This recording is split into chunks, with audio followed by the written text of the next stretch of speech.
Welcome to Behind the Research, where we go behind the latest research from the Journal of Financial Planning. I'm Ben Lewis, and today I'm joined by Dr. John Grable, professor at the University of Georgia, where he is leading scholarship in topics related to financial risk tolerance and personal finance. John, along with Dr. Swarn Chatterjee, authored the latest research in the January issue of the Journal of Financial Planning titled From Risk Tolerance to Portfolio Choice Insights from a Targeted High Income Sample. This study examines how self reported financial risk tolerance relates to actual investment behavior among actively managing investors using survey data from a high income, high net worth sample. The findings highlight the combined influence of financial capacity and psychological risk preference on investment decisions, with implications for financial advice, client segmentation, and investor protection policy. Over the next few minutes, we'll explore what inspired this research and how you can apply it to your work with your clients. Thanks for joining me, John, and welcome to Behind the Research. Thank you. It's great to be here. Well, thank you for being here and happy holidays to you. I appreciate you taking a few minutes uh, away from your family right now to do this. So let's start with the why behind the research. What were you seeing in the profession or broader landscape that made you and your co author believe this research was needed? Yeah. So, probably a broader answer is that my colleagues here at the University of Georgia and I have been looking at accredited investor rules and standards that the SEC uses to allow investors to invest in private placements. So, those Mhm. are the Reg D private placements. And if you look at the rules, they're all based on risk capacity. So there's really no behavioral elements to the SEC's rules in terms of who can invest in a Reg D offering. And so that's always been puzzling to me personally because my research interest is on risk tolerance, Mhm. much more the behavioral or the psychological side.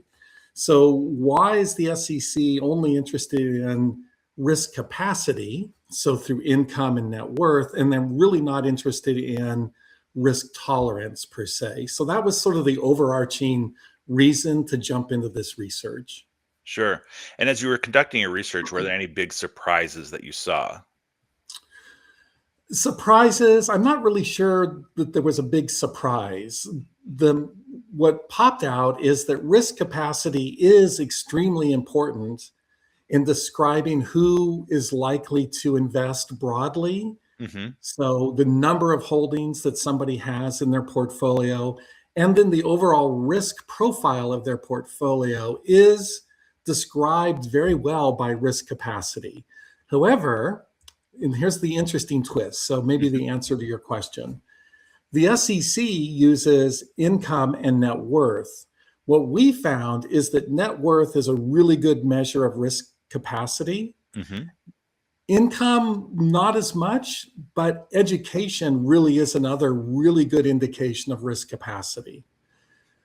Probably a tie on to that is that risk tolerance is also extremely important in describing the variety of investments held in a portfolio and the overall riskiness of portfolios. And that's true across the sample. So we had very, very high Sure. net worth accredited investors in our sample.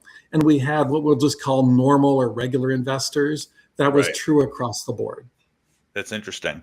And so, what do you hope most FPA members, right, who are all financial planners, will take away from this research and apply to their Mm, practices? yeah.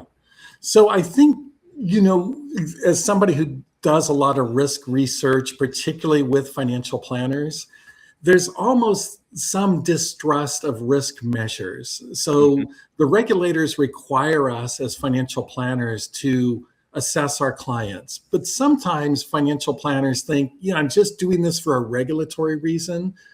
And that's really the only reason I'm doing it. Sure. Our research is showing no, this is really an important element.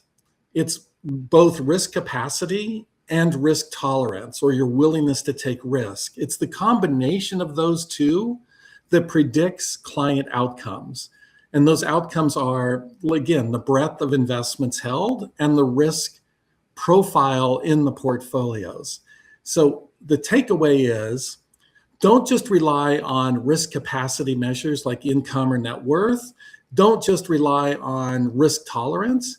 Hmm. Create a system or a tool where you're combining those two to better understand your clients. That's interesting. Yeah. Outside of that, is there any other like key message or a key action item that you think practitioners can be taking with their clients? Yeah. So in the paper, if somebody's interested, Hmm. probably the takeaway is there's a table in this paper, and it's at the end of the paper. So you don't have to read the paper. You just go to this table, and it kind of gives you a matrix of capacity and risk tolerance. And if you find that maybe a client has really high capacity to take risk, but a very low risk tolerance, that recommendation or the recommendations you give that client are going to be dramatically different than you would give somebody who has low capacity but a very high risk tolerance. Hmm. So, being able to segment your clients can actually help you determine which clients may need more attention in a bear market, which clients may need to be held back a little bit during a bull market. So, that would be a takeaway. And then just very quickly, another Sure. takeaway. I think this is much more for the FPA in general, but this is the members of FPA. Hmm. It may be, I do see a really critical role for the FPA in working with regulators like the SEC in reconsidering the accredited investor rules. Because right now the accredited investor rules really limit who can participate in private placements. But the private placement market is significantly larger than the initial public offering market. So is our country excluding people from opportunities simply because of risk capacity when they do have risk tolerance?